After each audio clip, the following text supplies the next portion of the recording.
Okay, class. So yesterday we studied about chapter number 8, trigonometry. In trigonometry, there was one thing which was remaining. That is that. चलो ठीक है, काम होगा थोड़ी देर से बताएंगे इसके बारे में. Sin and cos ठीक. Chapter number 9 start.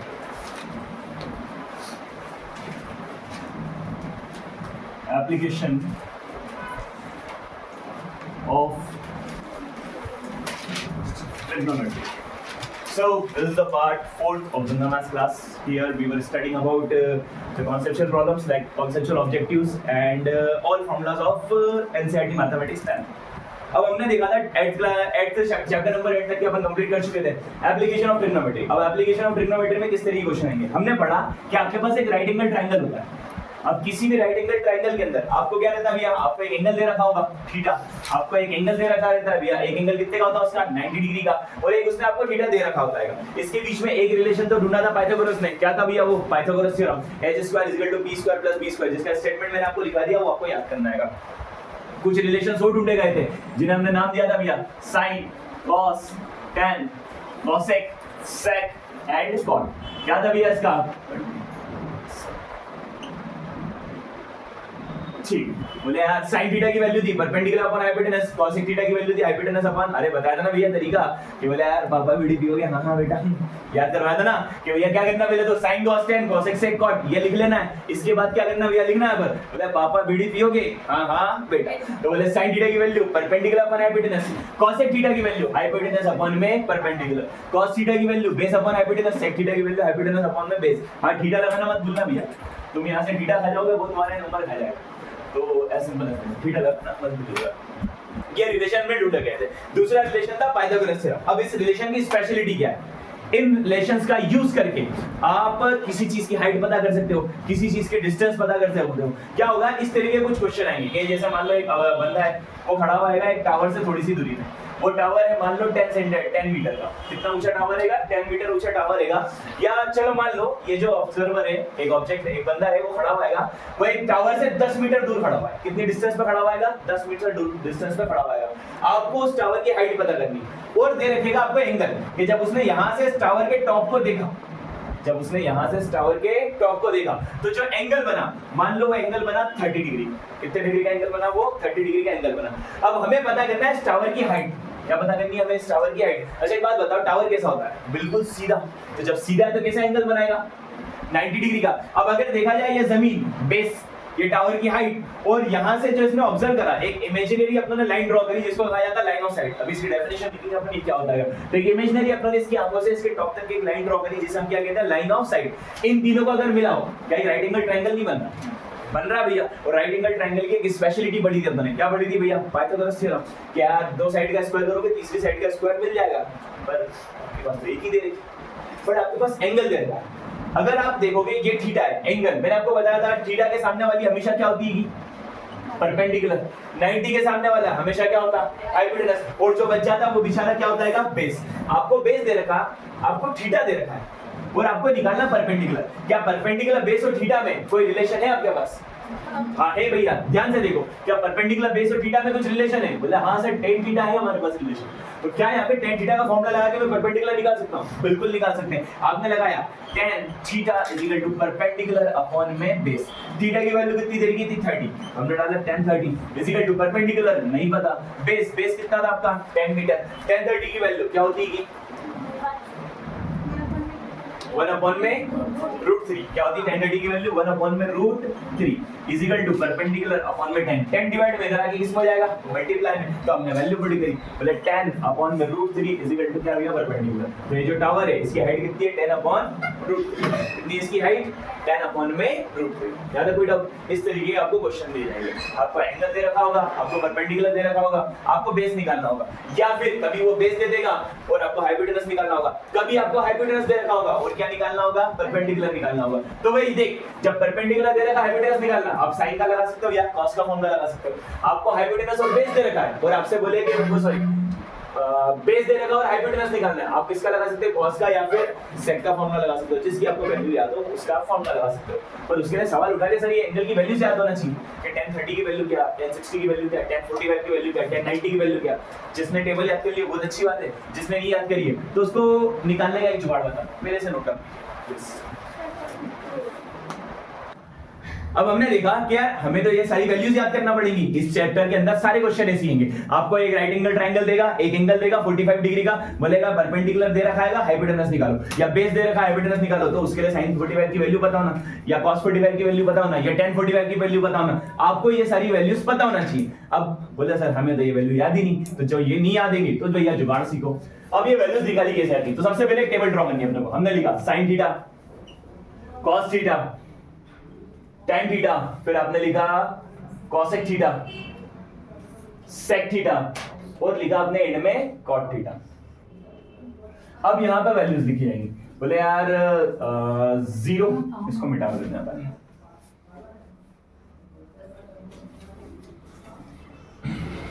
हमने लिखा 0 डिग्री,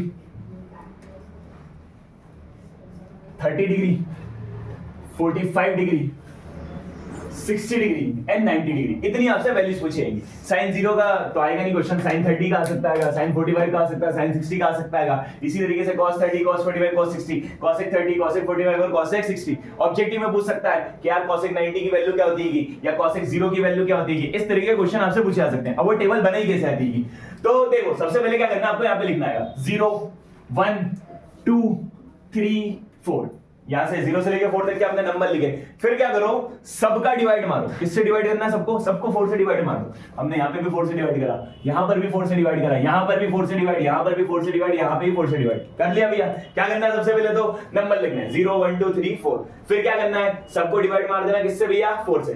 फिर सबके ऊपर लगाया जाएगा रूट, इस पे भी अंडर रूट, इस पे भी स्क्वायर रूट, इस पे भी स्क्वायर रूट, इस पे भी स्क्वायर रूट। सबके ऊपर क्या लगा दिया आपने, स्क्वायर रूट लगा दिया।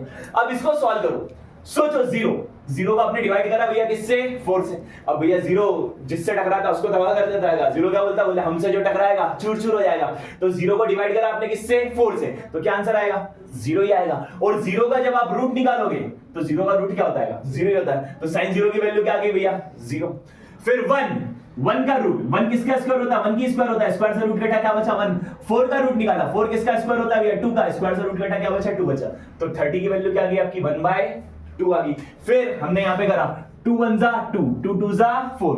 1 का स्क्वायर निकाला, 1 का रूट निकाला, तो 1 का रूट तो क्या होता है 1, और 2 का रूट निकाला तो क्या आ गया भैया आपका, √2 आ गया, सिंपल। फिर हमने निकाला यहाँ पे 3 का रूट निकाला, तो 3 तो किसी का स्क्वायर होता नहीं, तो 3 पे रूट रह गया।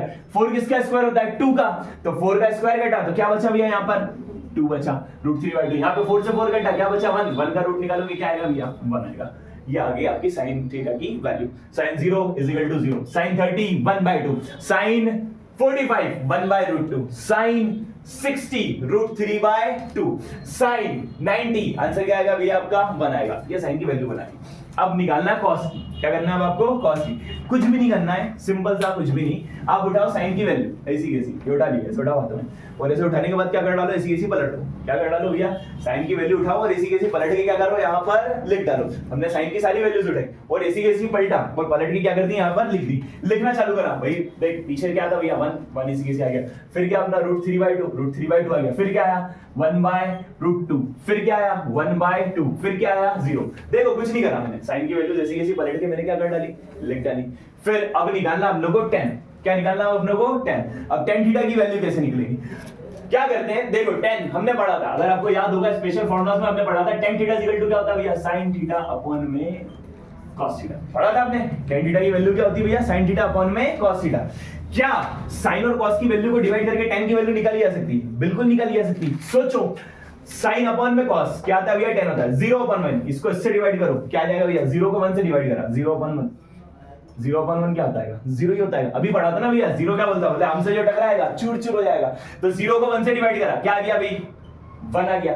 अब 1/2 है, इसको डिवाइड करना है, किससे डिवाइड करना है भैया, √3/2 से। जी बोलिए क्या हो गया, 0। हाँ सॉरी, 0 को 1 से डिवाइड करोगे क्या आएगा, 0 ही आएगा। फिर 1/2 को डिवाइड करना √3/2 से, 2 से 2 कैंसल, क्या बचेगा 1 बचेगा और √3, तो 1 अपॉन में √3। क्या करना मैंने इसको डिवाइड करा किससे, √3 बाय 2 से, 2 से 2 कैंसल, 1 बचा और √3 बचा, 1 बाय √2। फिर इसको काटना 1 बाय √2 को डिवाइड करना है, किससे डिवाइड करना भैया 1 बाय √2 से, 1 बाय √2 से 1 बाय √2 घटा, क्या बचा 1, सिंपल। tan 45 की वैल्यू क्या आ गई 1 आ गई। फिर tan 60 की वैल्यू निकालनी, आपने √3 बाय 2 को डिवाइड करना किससे भैया 1 बाय 2 से, क्या होगा यहाँ पर 2 से 2 कैंसल, क्या बचेगा खाली √3, तो यहाँ पे बचा आपका √3। फिर 1/0, अब 1 को किसी से भी डिवाइड करा, 1 को क्या करा आपने 0 से डिवाइड करा, जब भी किसी भी नंबर को 0 से डिवाइड किया जाता है आंसर आता है नॉट डिफाइंड या फिर इंफिनिटी। क्या था आंसर, नॉट डिफाइंड या फिर इंफिनिटी। तो 1 को 0 से डिवाइड करा, क्या आ गया भैया इंफिनिटी। अब ऐसा क्यों होता है, तो भैया 1/0 इंफिनिटी क्यों होता है, इसके लिए आपको कॉन्सेप्चुअल इसको पढ़ना पड़ेगा, आई विल एक्सप्लेन कभी ना कभी। अभी तो इतना याद रख लो कि 1 को 0 से डिवाइड करेंगे तो क्या आएगा भैया इंफिनिटी आएगा। cosec थीटा, अब cosec की बात करें, सोचो आपने पढ़ा था cosec किसका उल्टा होता है, किसका उल्टा होता है cosec, साइन का। cosec उल्टा होता है साइन का, कि साइन की वैल्यूज अगर पलट दें उल्टी कर दें तो क्या आ जाएगा भैया cosec आ जाएगा, तो उसकी वैल्यू भी इसकी उल्टी होगी। तो हमने बोला cosec, cosec किसका उल्टा आएगा साइन का, तो बस साइन की वैल्यूज को क्या करना है आप लोग को उल्टा करना है, पलट देना है। 0/1 था, इसको उल्टा करो, क्या हो जाएगा भैया 1/0, और 1/0 तो अभी देखा आपने क्या होता है भैया नॉट डिफाइंड, तो 1/0 क्या आ जाएगा आपका नॉट डिफाइंड आ जाएगा। फिर अब को निकालना cosec 30, तो क्या करो भैया sin 30 की वैल्यू को पलटो 1/2 को उल्टा करोगे, क्या आएगा 2/1, 2/1 का क्या लिखेंगे अपन 2 लिख देंगे। फिर 1/√2 को उल्टा करेंगे, क्या आएगा भैया √2/1 यानी खाली √2। फिर √3/2 इसको उल्टा करोगे, क्या आएगा भैया 2/√3। फिर 1 को उल्टा करोगे तो क्या आएगा 1 ही आएगा भैया, सिंपल। ये आ गई आपकी cosec की वैल्यू। अब sec निकालना है, sec किसका उल्टा भैया cos का, sec किसका उल्टा cos का, तो cos की वैल्यू को क्या करना है उल्टा करना है, इसके नीचे कुछ नहीं तो 1 पलट दो भैया 1/1। √3/2 का उल्टा 2/√3, 1/√2 का उल्टा √2, 1/2 का उल्टा 2, 0 का 1 में कुछ नहीं 1/0 क्या होता है भैया इंफिनिटी। बोले हैं सर हमारे सर ने तो ऐसे बताया कि ये पलट दो, तो हाँ ऐसे पलट दो, कितना बना करो, ठीक है। देख cosec थीटा की वैल्यू को ऐसे पलट के लिखो, sec थीटा बन गया कि नहीं बना। इसी तरीके से अब tan बनाना है, क्या बनाना है भैया cot बनाना है। cot किसका उल्टा होता है tan का, तो tan की वैल्यूज को क्या करना पड़ेगा आपको पलटना पड़ेगा। tan की वैल्यू क्या है देखो यहाँ पर 0, क्या दे रखा भैया tan की वैल्यू 0, आपको इसको पलटना है। 0 के अपॉन में कुछ नहीं तो क्या 1, इसको 0 उल्ट पलटोगे तो क्या हो जाएगा 0/1 का उल्टा क्या हो जाएगा 1/0। 1/0 क्या होता नॉट डिफाइंड। फिर से cot थीटा की वैल्यू क्या आ गई नॉट डिफाइंड आ गई। 1/√3 क्या हो जाएगा इसका √3 हो जाएगा। 1/1 का उल्टा 1 ही रहेगा, √3 का उल्टा 1/√3, इंफिनिटी का उल्टा। इंफिनिटी बनी किससे थी 1/0 से थी, इसको उल्टा करोगे तो क्या हो जाएगा 0/1 हो जाएगा कि नहीं। अरे क्या करना है इसको सर नीचे टांगे ऊपर कर दो, क्या करो भैया पलट डालो, तो 1/0 को उल्टा करा क्या हो गया भैया 0/1, तो क्या आ गया भैया इसका 0। इसको ऐसे भी कर सकते थे tan थीटा की वैल्यू नहीं, और देख ये देखिए tan थीटा की वैल्यू नहीं, और आपने क्या करा बस ऐसे पलटा के लिख दी, तो cot थीटा की वैल्यू बनी। ऐसे भी कर सकते हो। अब एक जो 2 तरीके हैं आपको समझाएं, जो अच्छा लगे उससे कर लेना, प्लीज नोट इट डाउन। देखो एक इंपॉर्टेंट रिलेशन है जो कभी कभी ऑब्जेक्टिव्स के अंदर पूछा जाता है, क्या रिलेशन है ध्यान से देखो। हमने जब sin थीटा को देखा इसकी वैल्यू क्या थी 0, 1/2, 1/√2, √3/2 और 1, यानी 0 से चालू हुई और बढ़ते बढ़ते बढ़ते बढ़ते बढ़ते बढ़ते बढ़ते कहां तक पहुंची 1 पे पहुंची कि नहीं। मैक्सिमम कितनी गई और मिनिमम कितनी आई। ऐसी कॉस की देखो पहले क्या थी 1 थी, फिर कम होते गई √3/2 छोटा नंबर, 1/√2 और छोटा नंबर, 1/2 और छोटा नंबर, कम होते होते होते होते होते कहां पे पहुंची है 0 पे पहुंची। यानी cos थीटा और sin थीटा की वैल्यू मैक्सिमम कितनी जा रही है भैया 1 जा रही है और मिनिमम कितनी आ रही है 0 आ रही है। यानी sin थीटा की वैल्यू 0 से 1 के बीच में लाई करती है। अब ऑब्जेक्टिव कैसे पूछ सकता है कि बोले यार sin थीटा की वैल्यू किससे किसके बीच में लाई करती है, तो आपको बताना पड़ेगा 0 से 1 के बीच में। या cos थीटा की वैल्यू कहां से कहां के बीच में लाई करती है, तो 0 से 1 के बीच में। वो ऐसा पूछेगा क्या sin थीटा की वैल्यू 2 हो सकती है, 2 हो सकती है नहीं हो सकती। मैक्सिमम कितनी आ रही है 1 से ज्यादा जा ही नहीं रही है। कम से कम कितनी आ रही है 0। तो अगर इससे कोई पूछे कि बोले यार sin थीटा की वैल्यू क्या भैया बोले मैक्सिमम कितनी हो सकती है, तो भैया बताओ 0 से 1 के बीच में कितनी हो सकती है भैया 0 से 1 के बीच में। ऐसी जब क्या कहते हैं हायर क्लासेस में जाओगे आप, जब कहां जाओगे आप हायर क्लासेस में जाओगे, तो बोले यार इससे छोटी होती बोले -1 तक के जाती है। कहां तक के जाती है भैया -1। तो sin थीटा की वैल्यू कम से कम -1 हो सकती है और ज्यादा से ज्यादा 1 हो सकती है, 1 से बड़ी कभी नहीं होती है। समझ में आ गया। तो ये चीज याद रखना, यही लिख देता हूं मैं बेटा कि sin थीटा की वैल्यू कम से कम कितनी हो बोल रहे हैं या तो भैया 1 होगी, या तो क्या होगी 1 होगी, या 1 से छोटी होगी। इसी तरीके से बोले यार या तो -1 होगी या -1 से बड़ी होगी। तो sin थीटा की वैल्यू किससे किसके बीच में लाई करती है? -1 से 1 के बीच में लाई करती है। समझ में आ गया? sin थीटा की वैल्यू हमेशा किसके बीच में लाई करती है? या तो 1 हो सकती है या 1 से छोटी हो सकती है, या तो -1 हो सकती है या -1 से बड़ी हो सकती है। ऐसे ही cos थीटा की भी वैल्यू बोले यार ज्यादा से ज्यादा कितनी हो सकती है? 1, या तो 1 होगी या 1 से छोटी होगी, ऐसी या तो -1 होगी या -1 से बड़ी होगी। ये बात समझ में? इसी तरीके से sec को देखो, देख 1 था, फिर 1 से बड़ा हुआ, और बड़ा हुआ, और बड़ा हुआ, और फिर क्या हो गया? इन्फिनिटी पहुंच गया, बहुत बड़ा नंबर हुआ कि नहीं? इसी तरीके से cos theta sorry sec theta 1 था, फिर क्या हुआ भैया? छोटा हुआ, फिर नहीं सॉरी क्या होता है, हाँ sec थीटा, सही तो बोल रहा हूँ। sec थीटा की पहले 1 थी, फिर और बड़ी हुई, फिर √2 आई, और बड़ी हुई, फिर 2 हो गई, और बड़ी हुई, और फिर कितनी पहुंच गई भैया? इन्फिनिटी। यानी भैया जब भी थी 1 से बड़ी थी, 1 से छोटी हुई कभी नहीं हुई। इसी तरीके से cosec को देखो, पहले इन्फिनिटी थी, और छोटी हुई, और छोटी हुई, और छोटी हुई, छोटे होते होते कितनी पहुंच गई भैया? 1 तक पहुंच गई। तो हमने कहा कि sec थीटा और cos थीटा की वैल्यू हमेशा या तो 1 होगी या 1 से बड़ी होगी। समझ में आ गया? हमेशा क्या होगी? या तो 1 होगी या 1 से बड़ी होगी। ऐसी जब हायर क्लासेस में जाओगे तो -1 हो सकती है या -1 से छोटी हो सकती है, कभी भी -1 से 1 के बीच में नहीं हो सकती। समझ में आ गया? तो बोले sec थीटा की वैल्यू और cosec थीटा की value,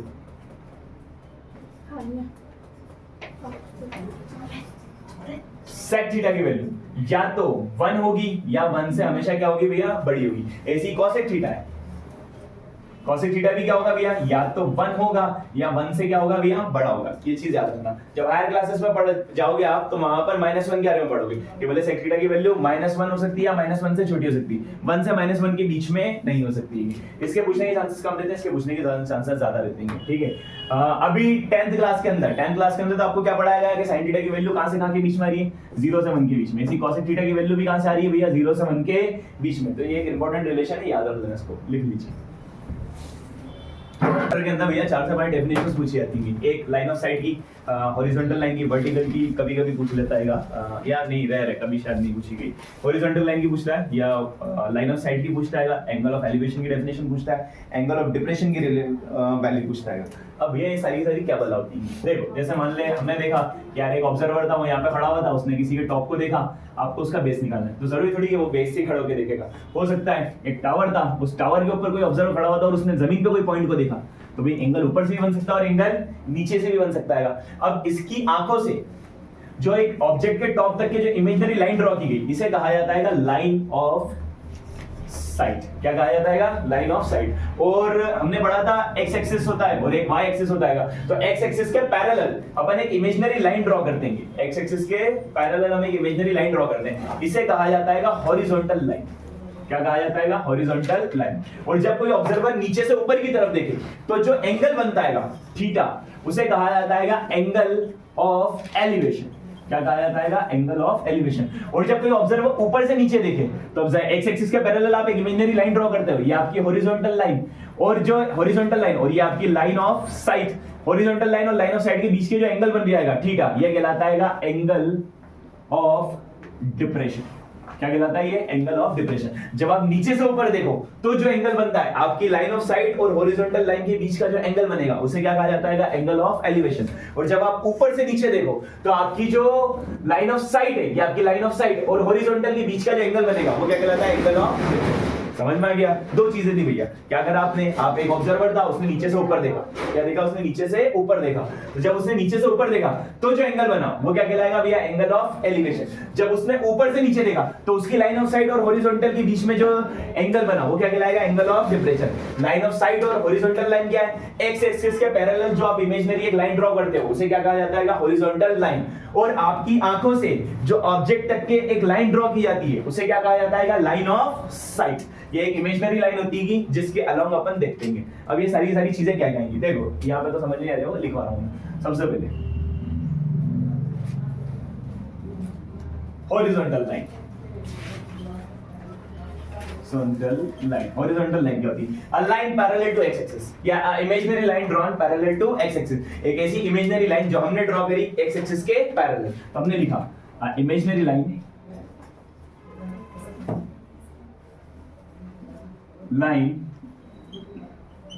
drawn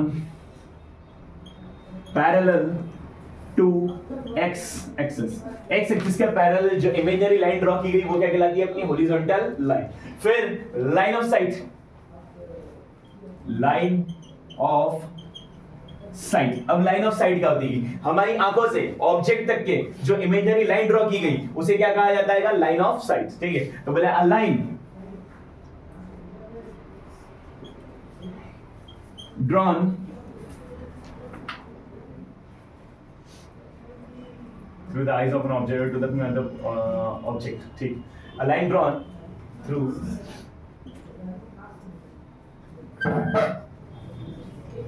the eyes of observer to the object. देखिए, a line drawn through the eyes of an observer, बोले एक लाइन अपने इमेजिनरी एक लाइन ड्रॉ की गई भैया ऑब्जेक्ट के ऑब्जर्वर की आंखों से ऑब्जेक्ट तक के, उसे क्या कहा गया? अपनी line of site. a line drawn through the eyes of observer to the object along which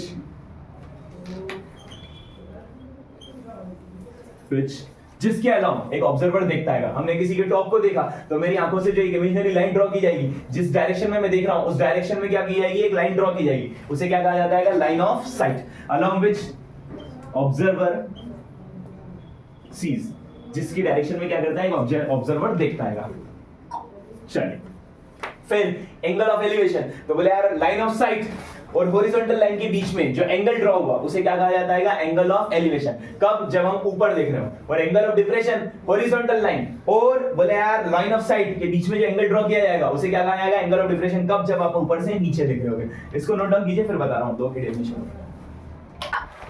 okay, अब बात की होगी कि भैया एंगल ऑफ एलिवेशन और एंगल ऑफ डिप्रेशन। ठीक है, लाइन ऑफ साइट समझ में आ गया आप लोगों को कि भैया एक ऑब्जर्वर की आईज से ऑब्जेक्ट के अलोंग जो अपने ऑब्जेक्ट तक के जो एक अपने लाइन खींची, एक इमेजिनरी लाइन ड्रॉ करी, वो क्या थी भैया? अपनी line of site. X axis के जो पैरेलल आपने लाइन ड्रॉ करी वो क्या थी? आपकी हॉरिजॉन्टल लाइन। अब इस हॉरिजॉन्टल लाइन और लाइन ऑफ साइट के बीच का जो एंगल है, जब आप ऊपर देख रहे हो तो वो क्या कहलाएगा? Angle of elevation. और इसी लाइन ऑफ साइट और हॉरिजॉन्टल के बीच का जो एंगल है, जब आप नीचे देख रहे हो तो क्या कहलाएगा? वो एंगल ऑफ डिप्रेशन। यानी नीचे से ऊपर देख रहे हो तो एंगल ऑफ एलिवेशन, ऊपर से नीचे देख रहे हो तो एंगल ऑफ डिप्रेशन। अरे किसी का घर देखते हो कि नहीं आप? अरे किसी के घर के सामने गए तो उसके घर का क्या होता है? एलिवेशन होता है ना भैया, ये नीचे से ऊपर तक के। तो आप ऊपर देख रहे होगे तो बोले यार अरे क्या गजब घर बनाया इसने, तो आप नीचे से ऊपर देखते हो तो एंगल ऑफ एलिवेशन। आप पहाड़ की चोटी पे जाते हो और वहां से नीचे देखते हो तो भैया नीचे जो एंगल बन गया वो एंगल ऑफ डिप्रेशन। तो नीचे से ऊपर देखा तो एंगल ऑफ एलिवेशन, ऊपर से नीचे देखा तो एंगल ऑफ डिप्रेशन। ठीक है, अब आगे चले। Angle of elevation. अब एंगल ऑफ एलिवेशन क्या होता है? तो बोले यार the angle between line of site and horizontal while looking up. बोले यार हॉरिजॉन्टल और लाइन ऑफ साइट के बीच का जो एंगल जब आप ऊपर देख रहे हो तो क्या कहलाता है? Angle of elevation. The angle between line of site and horizontal. ठीक है, the angle between line of site and horizontal, line of site और हॉरिजॉन्टल के बीच का एंगल कब भैया? While looking up, while looking up, जब हम ऊपर देख रहे हो। ठीक है, क्या बोला उसने? The angle between line of site and horizontal, line of site और हॉरिजॉन्टल के बीच का जो एंगल है जब आप ऊपर देख रहे हो तो वो क्या कहलाएगा? Angle of elevation. अब angle of depression, angle of depression. अब एंगल ऑफ डिप्रेशन, अरे भाई इंसान डिप्रेशन में आया तो क्या करता है? सर झुका के घूमता है कि नहीं? तो बोले यार एंगल ऑफ डिप्रेशन, बोले नीचे दिख रही आएगा। एंगल ऑफ एलिवेशन, छत से याद रखो ना, किसी का घर का एलिवेशन देख रहा हो तो कहां दिखते हो भैया? ऊपर देखते होगे, तो एंगल ऑफ एलिवेशन। अब हमने बोला एंगल ऑफ डिप्रेशन, बोले यार सेम वही आएगा, बस यहां पे क्या हो जाएगा? While looking down. The angle between line of site and horizontal,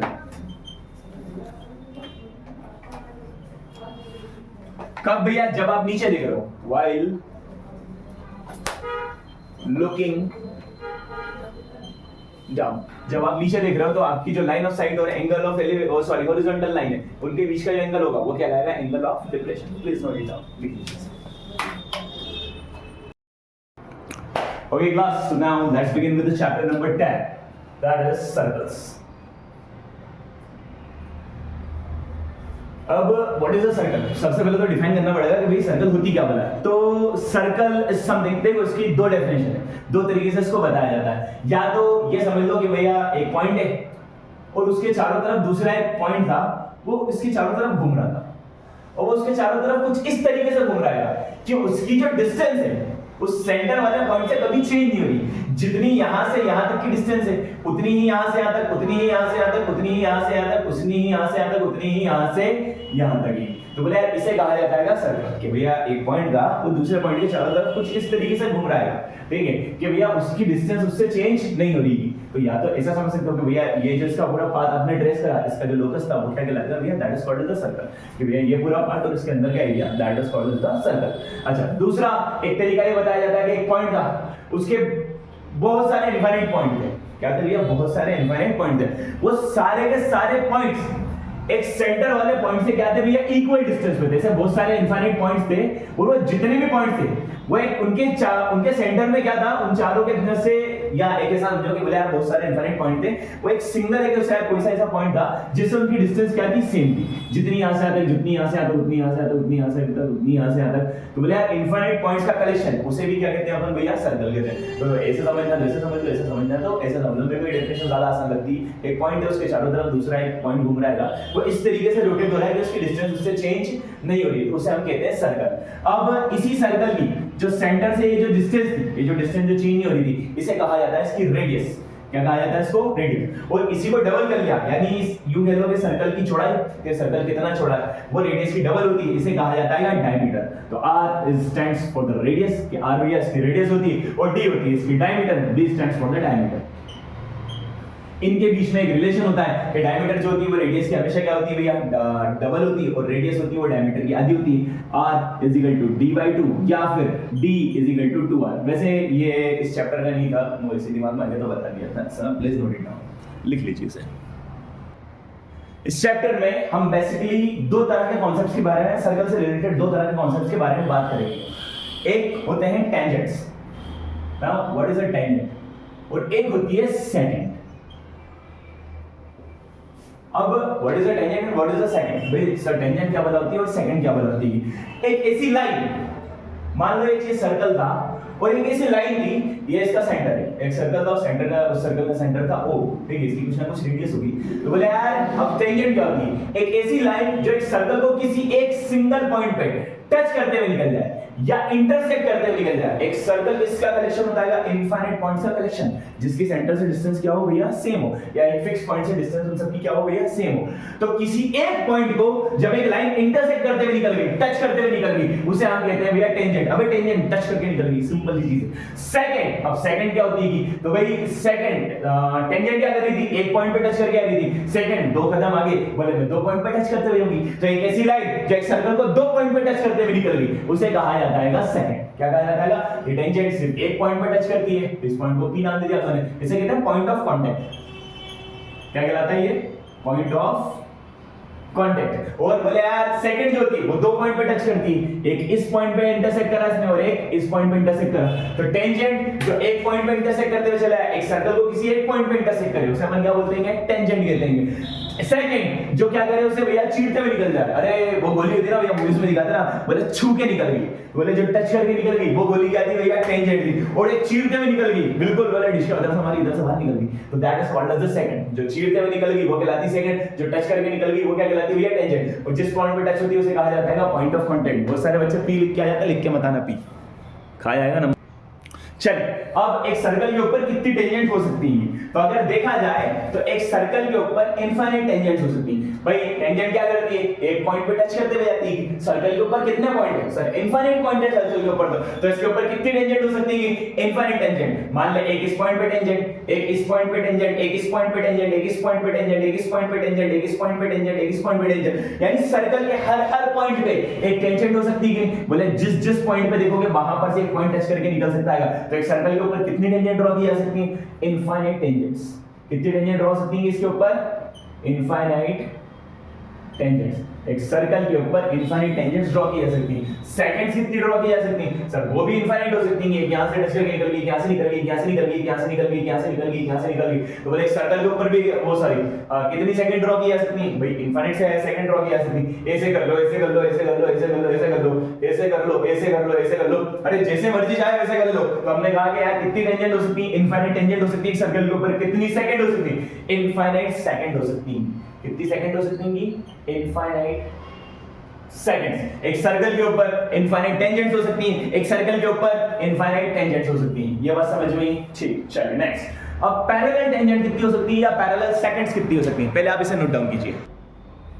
चलिए अब बात करने वाले हैं अपन दैट द पैरेलल टेंजेंट्स। एक सर्कल के ऊपर आप कितनी पैरेलल टेंजेंट ड्रॉ कर सकते हो, या पैरेलल सेकंड्स की बात करें कि भैया एक सर्कल के ऊपर आप कितनी पैरेलल सेकंड्स ड्रॉ कर सकते हो। तो भाई parallel tangents and parallel seconds. आप एक सर्कल के ऊपर एक टेंजेंट के पैरेलल सिर्फ एक ही टेंजेंट ड्रॉ कर सकते हो। इस टेंजेंट के पैरेलल कोई और टेंजेंट ड्रॉ नहीं की जा सकती, क्योंकि आप जरा सा पॉइंट आगे बढ़ाओगे तो ये यूं चली जाएगी, तो ये पैरेलल थोड़ी ना रहेगी फिर। या जरा सा इधर जाओगे तो ये यूं चली जाएगी। तो हमने कहा एक सर्कल के ऊपर एक टेंजेंट के पैरेलल आप कितनी टेंजेंट ड्रॉ कर सकते हो? तो सर मैक्सिमम 2 ही टेंजेंट पैरेलल ड्रॉ की जा सकती है। बोले यार एक टेंजेंट के पैरेलल आप कितनी टेंजेंट ड्रॉ कर सकते हो? तो एक सर्कल के ऊपर सिर्फ 2 टेंजेंट ड्रॉ की जा सकती है। सेकंड्स कितनी ड्रॉ की जा सकती है? भाई एक सर्कल के ऊपर इनफिनिट पैरेलल सेकंड्स ड्रॉ की जा सकती है। कह सकते हैं कि नहीं भैया एक सेकंड के पैरेलल कितनी टेंजेंट सेकंड ड्रॉ कर सकते हो? इनफिनिट सेकंड आप ड्रॉ कर सकते हो। दूसरा चीज, किसी एक पर्टिकुलर पॉइंट पे आप कितनी टेंजेंट ड्रॉ कर सकते हो? तो एक पर्टिकुलर पॉइंट पे सिर्फ एक ही टेंजेंट ड्रॉ की जा सकती है, क्योंकि अगर दूसरी ड्रॉ करने आओगे तो थोड़ी सी इधर झुकाना पड़ेगी, थोड़ी सी इधर झुकाना पड़ेगी, और अगर इसके ऊपर ही ड्रॉ करोगे तो वो तो फिर ओवरलैप हो जाएगी, सेम ही टेंजेंट रहेगी। तो हमने कहा एक पर्टिकुलर पॉइंट पे सिर्फ कितनी टेंजेंट ड्रॉ सकती है? सिर्फ एक ही टेंजेंट ड्रॉ कर सकते हो। तो पैरेलल कितनी हो सकती है? एक लाइन एक टेंजेंट के पैरेलल सिर्फ एक ही टेंजेंट ड्रॉ हो सकती है। सेकंड कितनी हो सकती है? एक सेकंड के पैरेलल बहुत सारी इनफिनिट सेकंड्स पैरेलल ड्रॉ की जा सकती है। एक पॉइंट पे कितनी टेंजेंट ड्रॉ की जा सकती है? सिर्फ एक ही सिंगल सेकंड टेंजेंट ड्रॉ की जा सकती है, ओनली वन। ठीक है, ये हो गया अपना पैरेलल। दो हो सकती है, one at a point, infinite on a circle and so on so on. अब बस इसके अंदर ज्यादा कुछ है नहीं। एक एक्सरसाइज नंबर 10.1 है ना, और 2 थ्योरम्स हैं। वो थ्योरम मैं आपको जल्दी से समझा। हाँ, एक और चीज, एक सर्कल है। क्या है? एक सर्कल है और उसकी एक डायमीटर है। अब डायमीटर के जो एंड्स हैं उनके ऊपर हमने 2 टेंजेंट ड्रॉ किए। ये जो टेंजेंट्स होंगी ये हमेशा एक दूसरे के पैरेलल होती है। हमेशा 2 ऐसी टेंजेंट्स जो डायमीटर के एंड पे होती हैं, 2 ऐसी टेंजेंट जो डायमीटर की क्या होती है भैया? हमेशा एंड पे होती है। वो हमेशा एक दूसरे के पैरेलल होती है। ऐसा क्यों?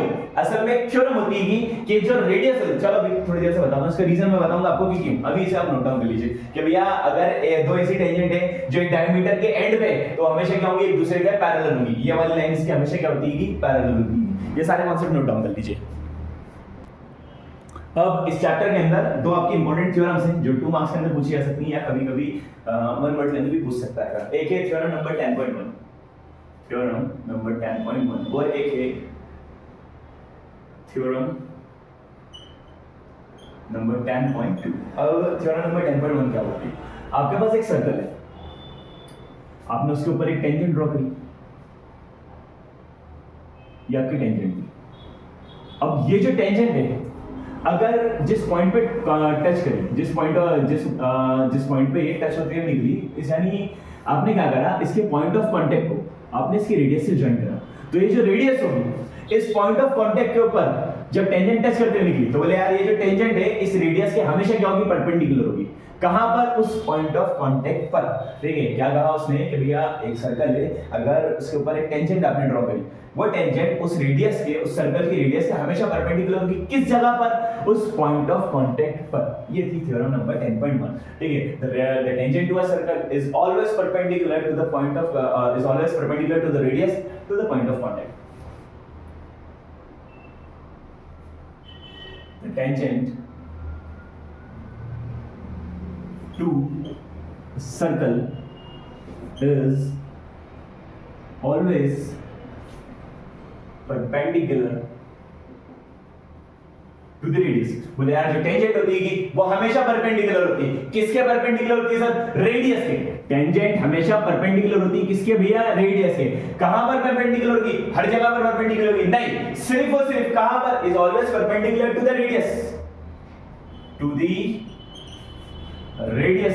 कहां पर भैया, रेडियस के भी कहां पर परपेंडिकुलर होगी, सिर्फ और सिर्फ पॉइंट ऑफ कांटेक्ट पे, to the point of contact, point of contact. तो बोले रेडियस कांटेक्ट थोड़ा तमीज से लिखना, to the point of contact, ठीक है। तो वो क्या कहा उसने, the tangent to a circle, एक सर्कल के ऊपर ड्रॉ की जाने वाली टेंजेंट इज ऑलवेज परपेंडिकुलर, ये हमेशा परपेंडिकुलर होती है, किसके परपेंडिकुलर होती है, टू द रेडियस, रेडियस के परपेंडिकुलर होती है। कहां पर भैया, रेडियस के कहां पर, to the point of contact, जिस पॉइंट पे कांटेक्ट हो रहेगा वहां पर रेडियस और टेंजेंट एक दूसरे के हमेशा क्या होंगी भैया, परपेंडिकुलर होंगी।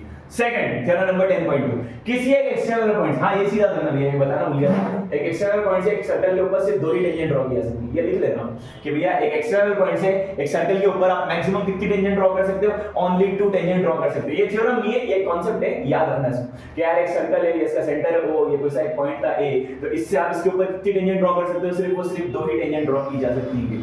अब थ्योरम क्या है, वो जो दो टेंजेंट आपने ड्रॉ की उनकी लेंथ हमेशा इक्वल होती है, the length of a tangent from an external point to the circle are always equal. क्या कहा उसने कि एक एक्सटर्नल पॉइंट से आपने एक सर्कल के ऊपर दो टेंजेंट्स ड्रॉ करी, एक एक्सटर्नल पॉइंट से आपने एक सर्कल के ऊपर दो टेंजेंट ड्रॉ करी, उन टेंजेंट्स की जो लेंथ है, जैसे O, इसका नाम दे A B C, तो जितना AB होगा उतना ही AC होगा, AB is always equal to AC, AB हमेशा AC के क्या होगा भैया, बराबर होगा। तो क्या कहा उसने, that the tangents from an external point to a circle, the tangents from an external point, किसी एक एक्सटर्नल पॉइंट से, external point to a circle, एक सर्कल के ऊपर, इज ऑलवेज परपेंडिकुलर, परपेंडिकुलर। एक एक्सटर्नल पॉइंट से एक सर्कल के ऊपर ड्रॉ की जाने वाली जो टेंजेंट्स होगी उनकी लेंथ या the length of tangent from external point to a circle, tangent from external point to a circle is always, अरे यार क्या लिख रहा हूं, कुछ तो लिख दिया, the length of tangents, length of tangents drawn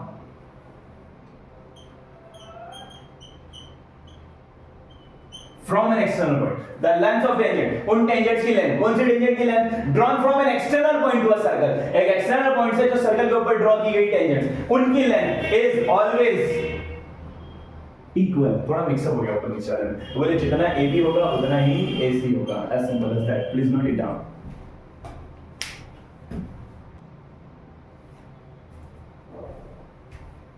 चलिए अब एक्सरसाइज नंबर 10.1 है, इसके अंदर से कुछ कॉन्सेप्चुअल ऑब्जेक्टिव्स पूछे जाते हैं कभी-कभी।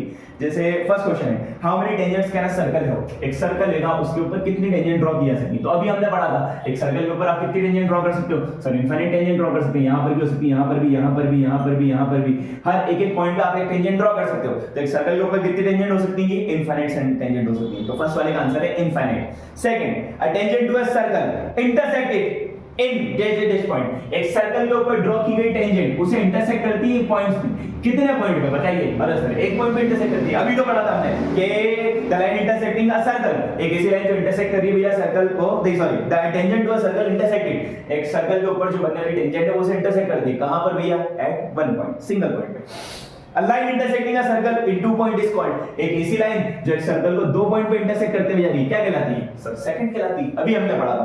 फिर a circle can have tangent is parallel tangent at most, एक सर्कल के ऊपर कितनी पैरेलल टेंजेंट हो सकती है, तो बोले सर ज्यादा से ज्यादा आप 2 पैरेलल टेंजेंट ड्रॉ कर सकते हो। The common point of a tangent to a circle and the circle is called, बोले यार एक सर्कल के ऊपर ड्रॉ की गई टेंजेंट और सर्कल के बीच का जो कॉमन पॉइंट है वो क्या कहलाता है, बोला सर P कहलाता है। अगर अगलो P मत लिख के जाना, पॉइंट ऑफ कांटेक्ट क्या कहलाता है, पॉइंट ऑफ कांटेक्ट। वो सारे बच्चे लिख के आते हैं कि बोले सर P होता है, पर P नहीं होता रे, पॉइंट ऑफ कांटेक्ट होता है। चल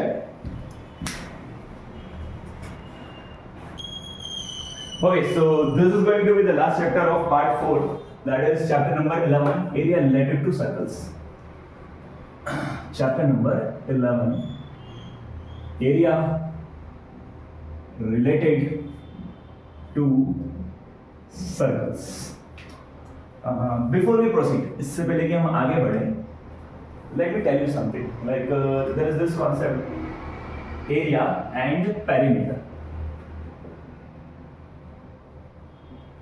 फॉर एग्जाम्पल के तौर पे आपके पास एक रेक्टेंगल दे रखा है, क्या दे रखा है आपके पास, ये been given a rectangle and आपसे पूछा जाएगा इसका एरिया निकालो, तो आप निकालोगे भैया length into breadth, that's the way of finding area.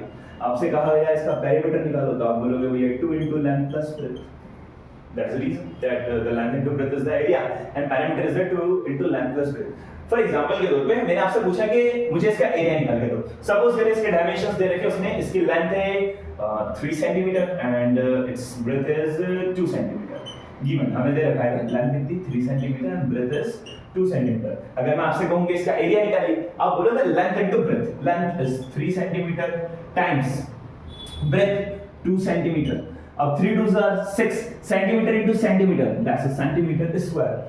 इसी तरीके से अगर मैं आपसे बोलूं कि इसका पेरीमीटर निकालिए, तो आप निकालोगे 2 into ब्रैकेट लेंथ, लेंथ कितनी इसकी 3 सेंटीमीटर प्लस ब्रेड्थ, ब्रेड्थ कितनी देरी की इसने 2 सेंटीमीटर, 3 plus 2 कितना आ जाएगा 5 and 5 2s are 10, 2 into 5, 5 2s are कितना आ गया 10 सेंटीमीटर।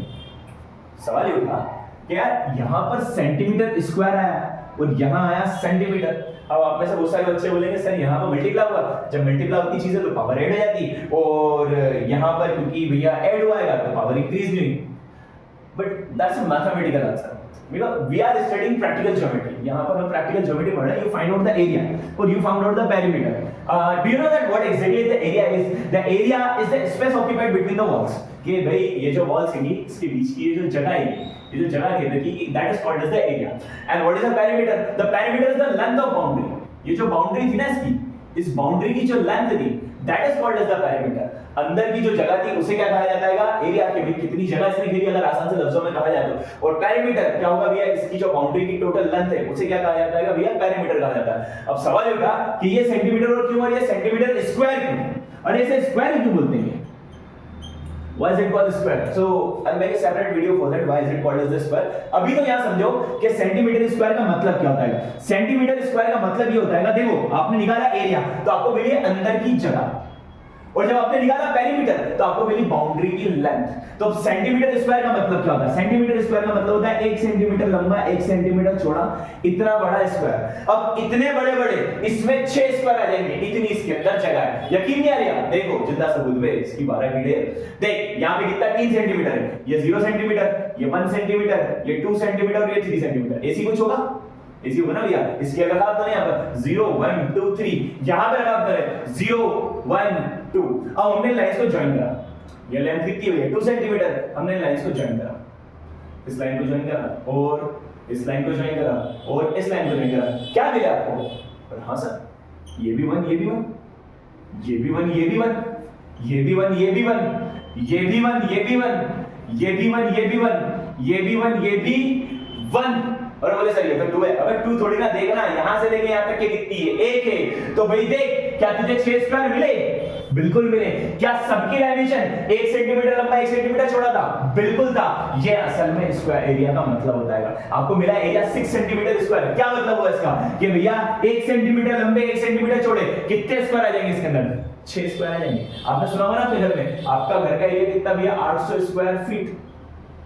आपके घर का एरिया कितना? 800 स्क्वायर फीट। क्या मतलब हुआ? 1 फीट लंबा 1 फीट चौड़ा, कितने स्क्वायर भरा जाएंगे भाई? इतनी जगह है, बोला 800 स्क्वायर 800 स्क्वायर रखा जा सकते हैं। या ऐसा समझ लो कि 1 फीट लंबी 1 फीट चौड़ी 800 टाइल रख सकते हो तो उसके अंदर, ये इसका मतलब है। So there is a logic, इसीलिए वो आपने मार्क्स काटता है। जब आप लिख के आते हो ना भैया एरिया लिख के आते हो, वो बड़े शानदार बड़ा रहता है, तमीज से तुम लिख के आते हो एरिया 6 सेंटीमीटर, वो बोलता बड़ा देती से काटते हुए, अरे सालो एरिया मांगा, दैट्स इन स्क्वायर। और इसके क्या वर्क देंगे, इसकी क्या वर्क है? तो भाई इसने बोला 10 सेंटीमीटर। इसका मतलब ये है कि इसकी दीवारें जब खोली जाएंगी, वो खोल के ऐसी जमी जाएगी, तो भैया एक सीधी लाइन बनेगी कितनी? 10 सेंटीमीटर की। ये इसका मतलब है कि भाई ये सिर्फ बाउंड्री की टोटल लेंथ है ये, और ये अंदर की जगह। This not it. देख लीजिए भैया, देख लीजिए, काम आएगी। याद रखने में आसानी रहेगी कि यार ऐसा क्यों बोले, जब एरिया निकालोगे तो लॉजिक बैठेगा कि यार स्क्वायर ही को लगाना, और बोले जब पेरीमीटर निकालोगे तो बोले यार सेंटीमीटर ही को लगाना। इसके बहुत सारे नाम है पेरीमीटर को।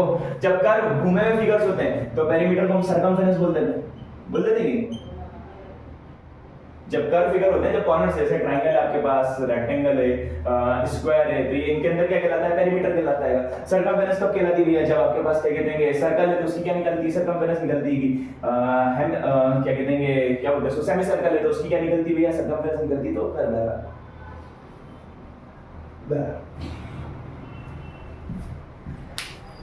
So that's what it is. That's the reason that why area has square and the perimeter has only centimeter over it.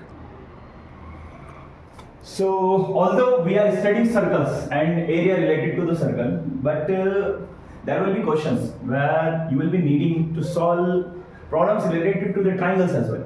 मतलब बहुत सारे ऐसे क्वेश्चंस आएंगे जहां पर ट्रायंगल्स के कॉन्सेप्ट्स का बगैर आप प्रॉब्लम को सॉल्व नहीं कर पाओगे, तो you must get a little bit idea about the triangles as well.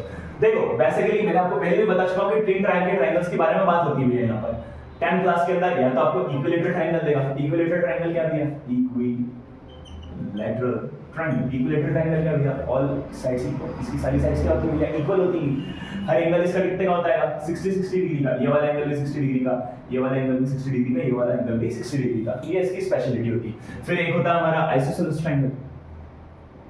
Isosceles triangle generally ये दो तरह के ट्रायंगल देखोगे इस चैप्टर के अंदर आपको, या तो आइसोसेलेस ट्रायंगल दिखेगा या तो इक्विलैटरल ट्रायंगल दिखेगा। आइसोसेलेस ट्रायंगल की एक स्पेशलिटी होती है भैया, इसकी कोई सी दो साइड्स इक्वल होती है, और जो भी इसकी साइड्स इक्वल होती है उनके सामने के एंगल्स वो भी क्या होंगे, इक्वल होंगे। ये x है तो ये भी x, अगर ये 30 डिग्री का तो ये भी 30 डिग्री का, अगर ये 50 डिग्री का तो ये भी 50 डिग्री का, अगर ये 60 डिग्री का तो ये भी 60 डिग्री का। ओके, सो होता क्या आएगा, एक तो होते हैं आपके इक्विलैटरल ट्रायंगल्स, दूसरे होते हैं आपके आइसोसेलेस ट्रायंगल्स। इसके अलावा राइट एंगल ट्रायंगल, एक टाइप का ट्रायंगल और होता है जिसके बारे में अभी आपने 9th चैप्टर में पढ़ा। इसका एक एंगल कितने का होता है भैया, 90 डिग्री का होता है। ठीक है, इसके सामने वाली साइड जो होती है वो हाइपोटेनस सबसे बड़ी साइड होती है। That's a right angle triangle for you, right angle triangle. अच्छा, इसकी एक स्पेशलिटी और होती है, मैंने बताया था आपको एल्टीट्यूड, हाइट के बारे में, कि ट्रायंगल की जो होती है वो 3 हाइट होती है जिन्हें हम प्यार से एल्टीट्यूड बुलाते हैं। पढ़ा था कि एक ट्रायंगल की हाइट अगर यहां से देखोगे तो ये हो सकती है, इधर से देखोगे तो ये हो सकती है, इधर से देखोगे तो ये हो सकती है। इन्हें हम प्यार से क्या बुलाते हैं भैया, एल्टीट्यूड बुलाते हैं। राइट एंगल ट्रायंगल के केस में अगर आप यहां खड़े हो तो आपकी हाइट ये हो जाएगी, और अगर यहां खड़े हुए तो आपकी हाइट ये हो जाएगी। सर ऐसे कैसे, कुछ भी मान लोगे, अरे नहीं भाई, हाइट कितने का एंगल बनाती है, 90 डिग्री का, तो ये लाइन भी 90 डिग्री का एंगल बना रही है, ये लाइन भी 90 डिग्री का एंगल बना रही है, तो ये भी हाइट हो सकती है और ये भी हाइट हो सकती है। अच्छा, अगर यहां आके खड़े हो गए तो फिर यहां से परपेंडिकुलर आपको ड्रॉ करना पड़ेगी, that is going to be your height. एक और होता है right angle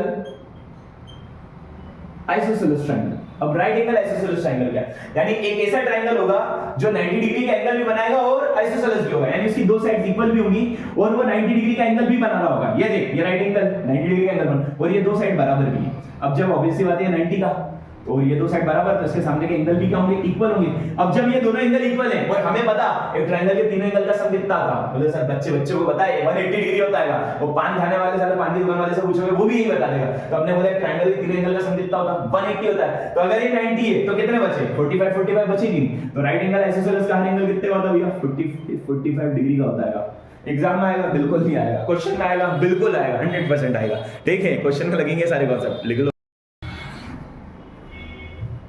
okay, area related to circles. अब एक चीज और होती है एरिया रिलेटेड टू सर्कल्स के अंदर कि आपके पास जो ट्रायंगल्स होते हैं, मैंने आपको बताया कि you will be needing the concepts of triangles as well while solving the problems. इस चैप्टर के अंदर जब आप प्रॉब्लम्स को सॉल्व करोगे आपको ट्रायंगल्स के कॉन्सेप्ट से भी रूबरू होना पड़ेगा, उनको भी देखना पड़ेगा। कहीं ना कहीं पे आपके क्वेश्चंस के अंदर ट्रायंगल्स के कॉन्सेप्ट लगेंगे। आपको निकालना आना चाहिए एक ट्रायंगल का एरिया। आपके पास एक ट्रायंगल दे रखा है, बोले सर ट्रायंगल एरिया तो हमें आता है, आपको आता है एक ट्रायंगल का एरिया आपको निकालना बिल्कुल आता है। क्या होता है भैया एरिया ऑफ ट्रायंगल का फॉर्मूला, आप बोलोगे sir area of triangle is equal to half into base into height, that's the area of a triangle. ठीक है, आपके पास एक ट्रायंगल है, उसकी तीन साइड है। इस साइड की लेंथ को आपने कहा a, इस साइड की लेंथ को आपने क्या कहा b, इस साइड की लेंथ को आपने क्या कहा c। ये आपके पास एक ट्रायंगल था, इसकी तीनों साइड थी। एक साइड की लेंथ आप a बोल रहे हो, एक को b बोल रहे हो, एक को c बोल रहे हो। आपसे पूछा गया सर इसका एरिया निकाल दो, आपने बोला भाई एक जो टॉप पॉइंट है ये आपका बेस, अगर आप इसको बेस मान रहे हो, अच्छा इसको भी मान सकते हैं, इसको भी मान सकते हैं, आपकी इच्छा। मुझे ये ऐसा लग रहा है तो आपने इसको बेस माना, और बेस जब इसको माना तो टॉप से आपने ड्रॉ करी परपेंडिकुलर, उसे क्या कहा जाएगा, अपनी हाइट या फिर एल्टीट्यूड। आपने बेस इनटू हाइट उसका हाफ कर दिया, ये आपके एरिया ऑफ ट्रायंगल का फॉर्मूला। ये तो वो केस था जब आपको हाइट दे रखी है। मान लो कोई ऐसा क्वेश्चन आया जिसके अंदर आपको हाइट ही नहीं दे रखी। अब जब हाइट दे ही नहीं रखी तो एरिया कैसे निकालोगे, तो हाँ सर बोले जब हाइट नहीं देगी तो एरिया से निकालोगे, तो भाई जब हाइट नहीं दे रखेगा तो कुछ तो देगा, तो हाइट नहीं देगा, देखो कुछ ना कुछ इन्फॉर्मेशन तो चाहिए थी। कितने वेरिएबल्स है? एरिया, बेस, हाइट, 3 वेरिएबल्स है। ये इक्वेशन का रूल है, दुनिया की पूरी कायनात की हर इक्वेशन का रूल है। जितने वेरिएबल है उसमें से मैक्सिमम की इन्फॉर्मेशन चाहिए देगी। किसी इक्वेशन में 2 वेरिएबल है, एक की इन्फॉर्मेशन होगी तभी दूसरा निकाल पाओगे। ऐसे ही एक इक्वेशन है उसमें 4 वेरिएबल है, आपके पास 3 की इन्फॉर्मेशन होगी तब जाके तुम चौथा निकाल पाओगे। तो हमने बोला कि अगर आपके पास एक ट्रायंगल का एरिया निकालना है, 3 वेरिएबल है भैया, 2 साइड नहीं पता, एक ट्रायंगल नहीं पता, एरिया नहीं पता सॉरी, तो आपको कम से कम 2 चीज चाहिए तब जाके आप एरिया निकाल पाओगे। अब वो बोल रहा है मैं हाइट भी नहीं दे रहा, तो कुछ और दे, तो वो दे रखेगा। आपको क्या करेगा वो, उस ट्रायंगल का, मान लो ट्रायंगल है आपको, ठीक है, वो आपको क्या देगा, कोई सी साइड दे देगा, ए बी सी। मान लो उसने ए और बी दे दी, या ए और सी दे दी, या बी और सी दे दी, और उनके बीच का एंगल दे देगा। क्या दे देगा वो, उनके बीच का एंगल दे देगा, थीटा। क्या दे देगा वो आपको, उसके बीच का एंगल दे देगा। अगर मान लो उसने आपको थीटा दिया, क्या दिया उसने आपको, थीटा दिया, और आपसे बोल रहा है कि मुझे क्या निकालो भैया, मुझे इसका एरिया निकाल के देना।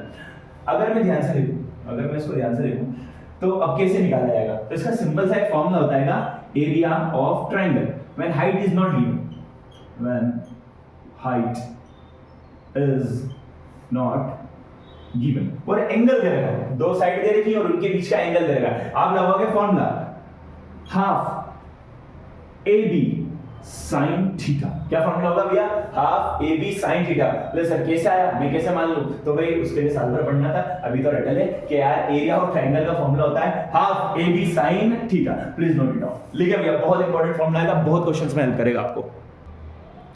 अब आते हैं अपन चैप्टर्स पे, the area related to circle. इसमें डिस्कस होंगे 4 कॉन्सेप्ट्स के बारे में। एक इसके अंदर बात होगी एरिया के बारे में, एक इसके अंदर बात होगी लेंथ ऑफ आर्क के बारे में, एक इसके अंदर बात होगी सेगमेंट के बारे में, सेक्टर्स के बारे में, आर्क के बारे में, कॉर्ड के बारे में। सर वो सारी चीजें धीरे धीरे बताते। देखो 4 चीजें इसके अंदर। एक तो क्या होगा, एक बात करेगा भैया वो आर्क के बारे में, एक बात करेगा वो कॉर्ड के बारे में, एक बात करेगा वो सेक्टर के बारे में, और एक बात करेगा वो सेगमेंट के बारे में।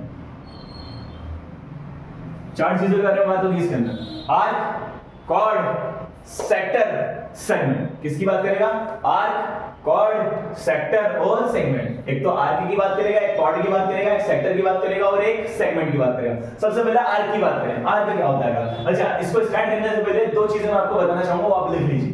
Area of circle, area of circle क्या फॉर्मूला होता है इसका? एरिया ऑफ सर्कल का फॉर्मूला होता है पाई आर स्क्वायर, और सरकमफेरेंस ऑफ सर्कल। मैंने अभी आपको कहा था कि जब कर्व फिगर होते हैं तो पेरीमीटर को ही अपन क्या बोलते हैं, सरकमफेरेंस कहते हैं। एरिया में क्या होगा, जैसे ये सर्कल है तो जो अंदर की जगह है तो ये एरिया, और अगर बाउंड्री की लेंथ उसने मांगी तो क्या भैया उसकी सरकमफेरेंस, तो जिसको हम वहां पर पेरीमीटर कहते हैं, यहाँ उसको हम क्या कहेंगे, सरकमफेरेंस कहेंगे। सरकमफेरेंस ऑफ सर्कल, इसका फॉर्मूला होता है 2 पाई आर।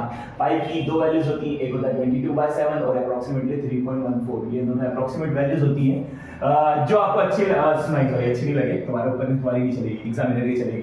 अगर उसने दे रखा पाई की वैल्यू 22/7 तो आपको 22/7 डालनी। अगर उसने पाई की वैल्यू 3.14 दे रखी तो आपको 3.14 डालनी। अगर सर कुछ नहीं दिया तो 22/7 डाल देना, आसान भी पड़ती। चलिए, अब हमने बोला आर्क। आर्क क्या होता है? आपके पास एक सर्कल है, आपके पास क्या है भैया, एक सर्कल है। उस सर्कल की बाउंड्री के ऊपर 2 पॉइंट बैठे होते हैं, एक पॉइंट का नाम था ए, एक पॉइंट का नाम था बी।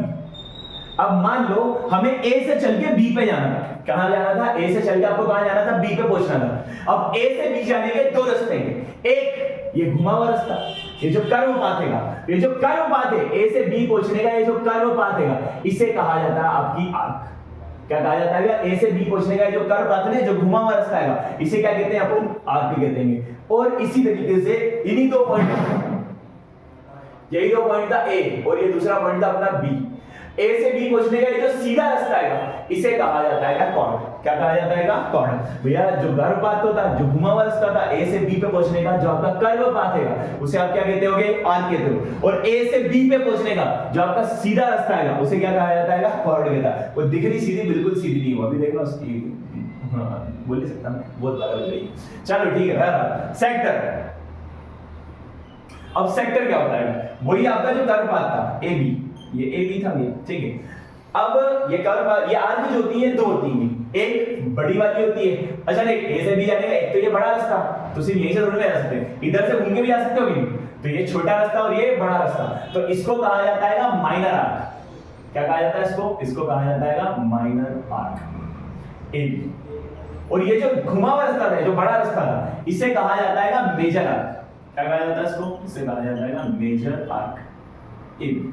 बोले ए से बी जाने का छोटा रास्ता ए बी, ए से बी जाने का बड़ा रास्ता ए बी, ठीक है। माइनर आर्क मेजर आर्क वो लिख के देगा आपको। अब बात की जाए सेक्टर की, और सेक्टर क्या होता है, आपकी जो आर्क थी आपने उसको सेंटर से ज्वाइन करा, आपकी आर्क के दोनों पॉइंट्स को क्या करा आपने सेंटर से ज्वाइन करा। जैसे आपने आर्क को सेंटर से ज्वाइन करा, इसने दो रीजन बना लिए, देखो दिख रहा है, एक ये इधर का और एक इधर का। तो ये जो रीजन था, एक आर्क और सेंटर और रेडियस के बीच के जो रीजन होते हैं, एक ये छोटा वाला रीजन, एक ये बड़ा वाला रीजन, इसे कहा जाता है माइनर सेक्टर, छोटा इलाका। बोले आर्क और रेडियस के बीच का जो इलाका होता है, वो बोलता है बोले इलाका तो सिर्फ कुत्तों का होता है, नहीं, इलाका सेक्टर का भी होता है और इलाका कॉर्ड सेगमेंट का भी होता है, बताएंगे, ठीक है। तो भैया आर्क और रेडियस के बीच का जो इलाका है उसे क्या कहा जाता है, माइनर सेक्टर, और जो बड़ा वाला इलाका है उसे कहा जाता है मेजर सेक्टर। क्या कहा जाता है इसे, मेजर सेक्टर। इसी तरीके से सेगमेंट की बात करें हमने बोला कि ये आर्क, ये अपना सर्कल है, ये आपकी आर्क कॉर्ड थी ए बी, तो जो ये छोटा इलाका है ऊपर वाला, इसे कहा जाता है माइनर सेगमेंट। बोले कॉर्ड और आर्क के बीच का जो इलाका है उसे क्या कहा जाता है, माइनर सेगमेंट। और ये जो बड़ा वाला इलाका है इसे कहा जाता है मेजर सेगमेंट, उसे कहा जाता है माइनर सेगमेंट, इसे कहा जाता है मेजर सेगमेंट। अब एक इंपॉर्टेंट पॉइंट की बात, जब माइनर आर्क बराबर हो जाए किसके भैया, major arc, minor arc major arc के बराबर हो जाए, तो वो एक सर्कल को सेमी सर्कल्स में तोड़ देती है। किसमें तोड़ देती है वो, जब माइनर आर्क मेजर आर्क के बराबर हो जाए तो वो सर्कल को तोड़ देती है। किसमें तोड़ देती है भैया, तो सेमी सर्कल्स में तोड़ देती है। किसमें तोड़ देती है वो डिवाइड कर देती है, it divides circle into two semi circles. AC sector के साथ होता है, जब माइनर सेक्टर बराबर हो जाए किसके भैया, मेजर सेक्टर के। ये देखो माइनर सेक्टर बराबर हो गया किसके भैया, मेजर सेक्टर के, तो वो भी क्या करेगा उसको, वो भी डिवाइड कर देगा उसको किसमें भैया, दो सेमी सर्कल। सोच लो, देखो ये माइनर सेक्टर, ये मेजर सेक्टर, एसी सेगमेंट के साथ होता है। जब माइनर सेगमेंट, जब क्या हो भैया, माइनर सेगमेंट बराबर हो जाए किसके भैया, मेजर सेगमेंट के, तो भी वो उसको डिवाइड कर देगा किसमें भैया, दो सेमी सर्कल में। याद रखना, तो जब माइनर आर्क मेजर आर्क के बराबर होगी वो उसको दो सेमी सर्कल में तोड़ देगी। जब माइनर सेक्टर मेजर सेक्टर के बराबर आ गया तब भी वो उसको दो सेमी सर्कल में तोड़ देगा। जब माइनर सेगमेंट मेजर सेगमेंट के बराबर आ गया, ये लाइन बिल्कुल सेंटर में आ गई, तो हम क्या बोलेंगे भैया, वो उसको दो सेमी सर्कल में तोड़ देगा। एक और चीज, एक सर्कल की जो सबसे बड़ी कॉर्ड होती है वो कहलाती है उसकी डायमीटर, क्योंकि वो सेंटर से आती है। सबसे बड़ी कॉर्ड एक सर्कल के अंदर कहां से ड्रॉ कर सकते हो, सिर्फ और सिर्फ सेंटर से ड्रॉ कर सकते हो। एक सर्कल में तुम बड़े से बड़ी कॉर्ड कहां पे ड्रॉ कर सकते हो, सिर्फ और सिर्फ सेंटर से ही ड्रॉ की जा सकती है। तो सबसे बड़ी कॉर्ड कहां पर होती है, सेंटर से, और सेंटर की जो कॉर्ड होती है उसे हम कहते हैं प्यार से डायमीटर। याद रखना ये, ठीक है, क्या कहते हैं हम उसे, डायमीटर कहते हैं। प्लीज लिखिए, note it down boys and girls, note it down, लिख लो बेटा, लिख लो।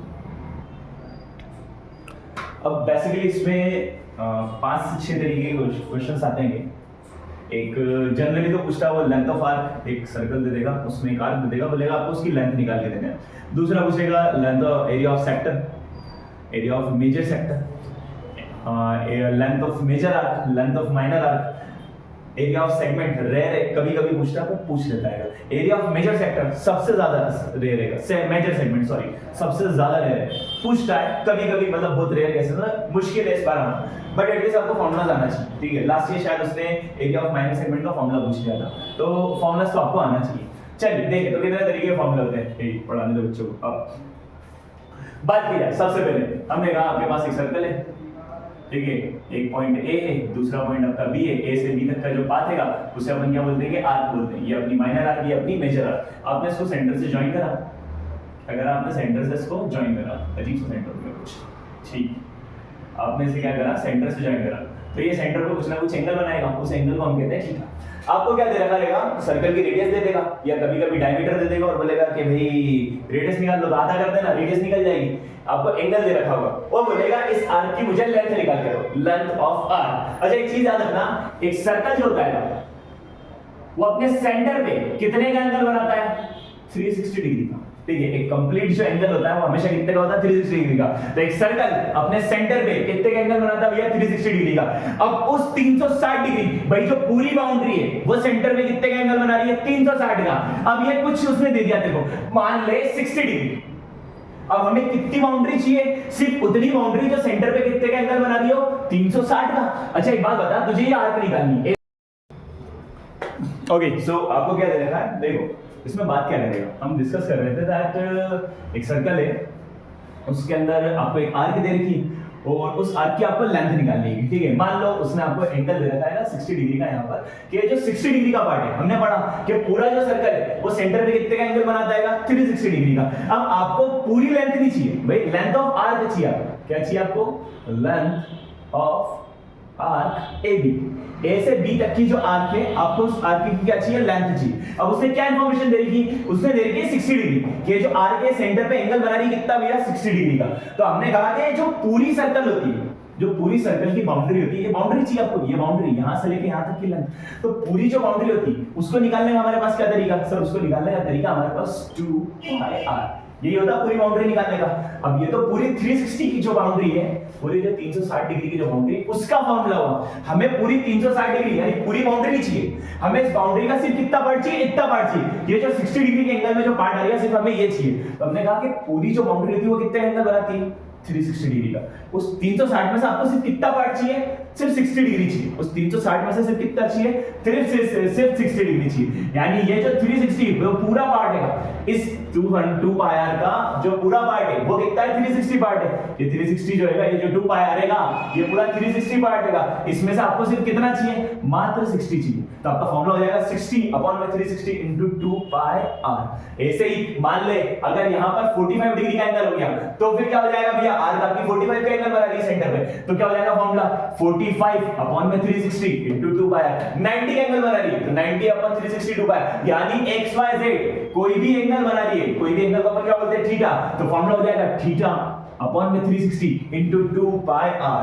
सर नहीं समझ में आया तो साल भर आना था ना भैया, समझ में आएगा। ठीक है, अभी तो याद कर ले, समझ में, जिसको समझ में आ गया अच्छी बात है, नहीं समझ में आया तो भाई याद कर लो कि अगर आर्क की लेंथ निकालनी है, फॉर्मूला क्या, θ/360 into 2πr। अब वो बोल रहा है भैया आर्क कौन सी चाहिए मेरे को, भैया मुझे चाहिए माइनर आर्क।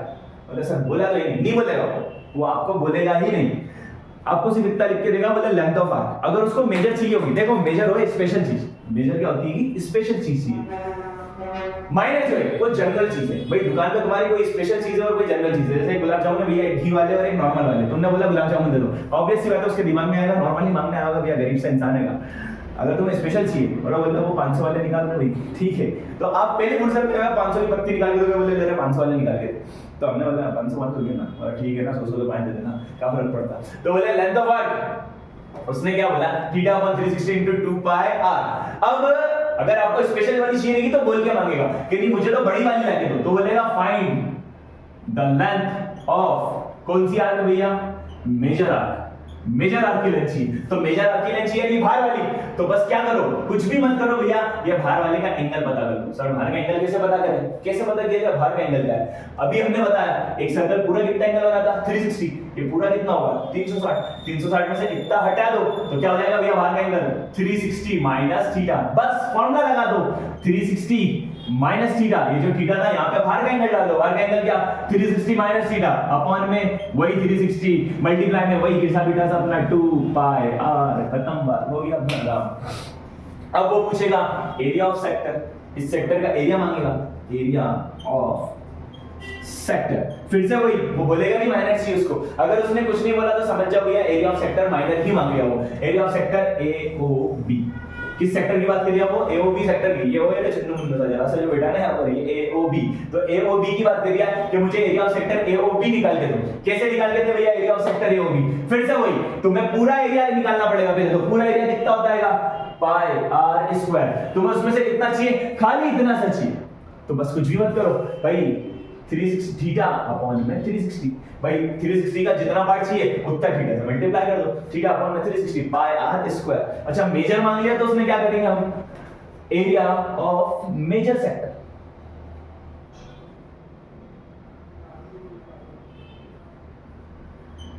अगर मेजर सेक्टर ये भी मांग लिया तब तुम क्या करोगे, सेम जो यहां करा था तुमने भाई, ये बाहर का सेक्टर का एरिया चाहिए, ये चाहिए ना तुमको, ये मांग लो ना, तो बाहर का एंगल डाल दो, कुछ भी मत करो, वही फॉर्मूला चेंज आएगा, 360 माइनस थीटा अपॉन में 360 into pi are square. Simple, please note it down, लिख लीजिए।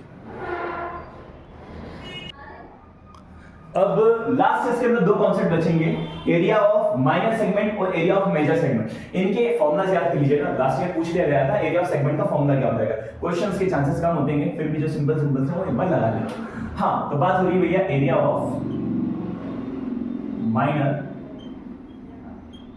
सेगमेंट। ये आपके पास सर्कल,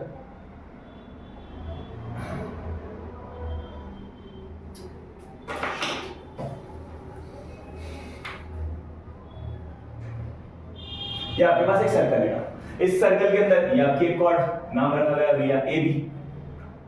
अब आपको सेगमेंट निकालना है, माइनर सेगमेंट का क्या चाहिए आपको, एरिया चाहिए। अब भैया माइनर सेगमेंट का एरिया कैसे निकालें, कुछ भी मत करो, आप क्या करो, वो आपको रेडियस दे रखेगा, आपको क्या दे रखेगा, रेडियस दे रखेगा, और जो सेंटर में एंगल बन गया वो सेंटर का एंगल भी दे रखेगा। या तो डायमीटर देगा तो डायमीटर का आधा कर देना तो रेडियस निकल जाएगा, या तो सर्कमफेरेंस दे देगा तो सर्कमफेरेंस का फॉर्मूला लगा के पहले रेडियस निकाल लेना, आपको थीटा दे रखा होगा। आप क्या करो, आप पूरे सेक्टर का एरिया निकालो, जो पूरा सेक्टर दिख रहा है ना ए ओ बी, ये पूरा आप एरिया निकाल रहा है, स्क्रीन का कौन दिख रहा है तुम्हें, पूरा एरिया निकालो, उसमें से कितना जो एरिया है आप हटा दो, क्या आपके पास ऊपर का एरिया नहीं बचेगा, मैंने बोलना ऐसा बिल्कुल बच जाएगा।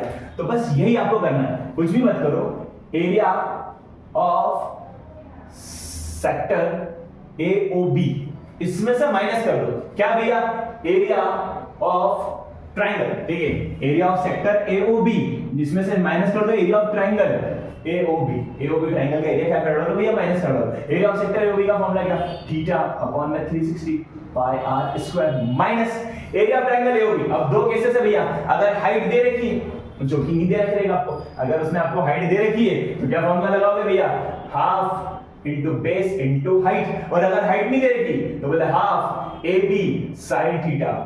और 90% केसेस के अंदर आपको हाइट ही नहीं देगा, 90% केसेस में तुम्हारे पास हाइट नहीं है, हाइट सिर्फ एक ही केस में होगी जब थीटा 90 हो गया। अगर थीटा 90 हो जाएगा ना तो सोच ये बेस हो जाएगा और ये हाइट हो जाएगी, खत्म, सिंपल सी चीज है, ठीक है। तो 90% केसेस के अंदर आपको हाइट नहीं दे रखा है, आपको half A B sin theta का यूज करना पड़ेगा। तो जब हाइट दे रखी है तो बोले हाफ बेस इनटू हाइट या फिर half A B sin theta. अगर एग्जाम में आए तो आप ये लिख लेना, area of minus segment area theta upon 360 pi square minus half A B sin theta. या अगर इतना भी लिखा होगा तो सामने वाला खुश हो जाएगा, ठीक है, कि भैया यहाँ छोरे का पड़ा हुआ है। अब उसने बोला एरिया ऑफ मेजर सेगमेंट, ये बड़े वाले का अगर मांग लिया तब क्या करोगे, ये मांग लिया उसने, बड़ा वाला मांग लिया, तो क्या करना पड़ेगा, पहले ही पूरी प्रोसेस करना पड़ेगी, और पूरी मेहनत करके आपको ये माइनर सेगमेंट का एरिया निकालना पड़ेगा। फिर पूरे एरिया में से अपन इस माइनर सेगमेंट का एरिया क्या कर डालेंगे, माइनस कर देंगे, एरिया ऑफ मेजर सेगमेंट ए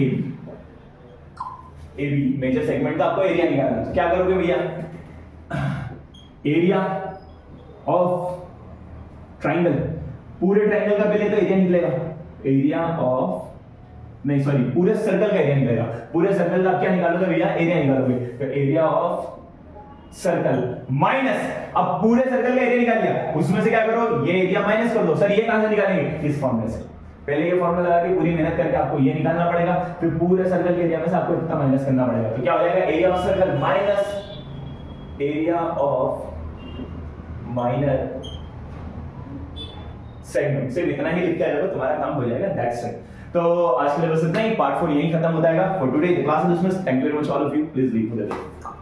पढ़ो भैया पढ़ो, मेहनत करो, इसकी 12 धज्जियां उड़ा दीजिए बोर्ड के पेपर की, ठीक है। कॉपियां जो है ना इतना लिखना इतना लिखना इतना लिखना कि जल के राख हो जाए, पेन जो है ना पिघल के बहने लगे, रहम की टीक में कॉपी आप बस कर कितना लिखी या कितना लिखेगा।